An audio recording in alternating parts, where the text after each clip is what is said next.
ಗಿಲ್ಲಿಯದ್ದು craze. ಕೈ ಮೇಲೆ, ಎದೆ ಮೇಲೆ, ಎಲ್ಲೆಲ್ಲೂ ಗಿಲ್ಲಿ ಅವರ ಟ್ಯಾಟೂವನ್ನು ಹಾಕಿಸ್ಕೊಳ್ತಾ ಇದ್ದಾರೆ. ಈ ಒಂದು ಗಿಲ್ಲಿ ಅವರ ಟ್ಯಾಟೂ ಹಾಕಿಸ್ಕೊಂಡು ವಿಶ್ ಮಾಡ್ತಾ ಇದ್ದಾರೆ ಅವರ ಫ್ಯಾನ್ಸ್ಗಳು. ಗತಾಯವಾಗಿ ಗಿಲ್ಲಿ ಅವರನ್ನ ಗೆಲ್ಲಿಸಬೇಕು ಅಂತ ಹೇಳಿ ಕರ್ನಾಟಕದಾದ್ಯಂತ ಒಂದಷ್ಟು ಅಭಿಯಾನಗಳು, ಟ್ಯಾಟೂ ಹಾಕಿಸ್ಕೊಳ್ಳೋದು, ಅವರಿಗೆ ವಿಶ್ ಮಾಡೋದು, ಹೀಗೆ ತಮಗೆ ಹೇಗೆ ಅಭಿಮಾನವನ್ನು ವ್ಯಕ್ತಪಡಿಸಬೇಕು ಆ ರೀತಿಯಾಗಿ ಗಿಲ್ಲಿಗೆ ವಿಶ್ ಮಾಡ್ತಾ ಇದ್ದಾರೆ ಅವರ ಫ್ಯಾನ್ಸ್ಗಳು.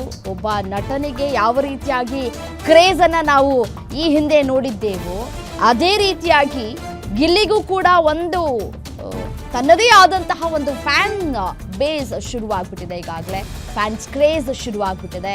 ಕಳೆದ ಒಂದು ವಾರದಿಂದಲೂ ಕೂಡ ಇವತ್ತಿನ ದಿನಕ್ಕಾಗಿ ಕಾತುರದಿಂದ ಪ್ರತಿಯೊಬ್ಬರು ಕೂಡ ಕಾಯ್ತಾ ಇದ್ದಾರೆ. ಪುಟ್ ಮಕ್ಕಳು ಬಾಯಲ್ಲೂ ಕೂಡ ಗಿಲ್ಲಿದೆ ಹವಾ. ಯಾರು ಗೆಲ್ಲಬೇಕು ಅಂತ ಹೇಳಿ ಕೇಳಿದ್ರೆ ಮಕ್ಕಳು ಹೇಳೋದು ಕೂಡ ಗಿಲ್ಲಿನೇ ಗೆಲ್ಲಬೇಕು. ಯಾಕೆ ಅಂತಂದರೆ ಈಸ್ ವೆರಿ ಕ್ಯೂಟ್ ಅಂತ ಹಾಗೆ ಹೇಳ್ತಿದ್ದಾರೆ ಮಕ್ಕಳು.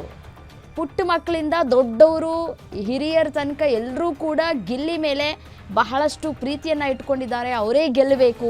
ಈ ಸೀಸನ್ನಲ್ಲಿ ನಾವು ಪ್ರತಿಯೊಂದು ಎಪಿಸೋಡನ್ನು ನೋಡಿದ್ದೀವಿ.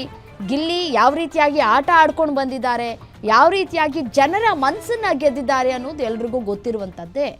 ಹಾಗಾಗಿ ಈ ಬಾರಿ ಒಂದಷ್ಟು ದಾಖಲೆಗಳನ್ನು ಬರಿತಾ ಇದ್ದಾರೆ ಗಿಲ್ಲಿ ಅಂತ ಹೇಳಿದ್ರು ಕೂಡ ತಪ್ಪಾಗ್ಲಿಕ್ಕಿಲ್ಲ.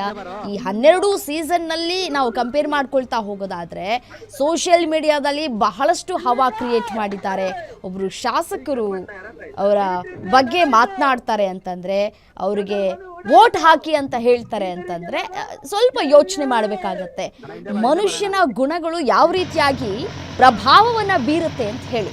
ನಾವು ಒಬ್ಬ ಮನುಷ್ಯ ಹೇಗೆ ವರ್ತಿಸ್ತಾನೆ, ಅವನ ರೀತಿ ನೀತಿ ಹೇಗಿರುತ್ತೆ, ಅವನು ಮಾತನಾಡುವಂತಹ ಭಾಷೆ, ಅವನು ನಡ್ಕೊಳ್ಳೋ ರೀತಿ, ಬಿಗ್ ಬಾಸ್ ಒಳಗಡೆ ಹೋದಂತಹ ಸಂದರ್ಭದಲ್ಲಿ ಮನುಷ್ಯ ತನ್ನತನವನ್ನು ಹೊರತುಪಡಿಸೋದಕ್ಕೆ ಶುರು ಮಾಡಿಬಿಡ್ತಾನೆ. ಹೇಗಿರ್ತೀವಿ ಹೊರಗಡೆ ಅನ್ನೋದು ಗೊತ್ತಾಗೋದಿಲ್ಲ. ಬಟ್ ರಿಯಾಲಿಟಿ ಅನ್ನೋದು 100 ದಿನಗಳು ಇದ್ದಂತಹ ಸಂದರ್ಭದಲ್ಲಿ ಗೊತ್ತಾಗುತ್ತೆ.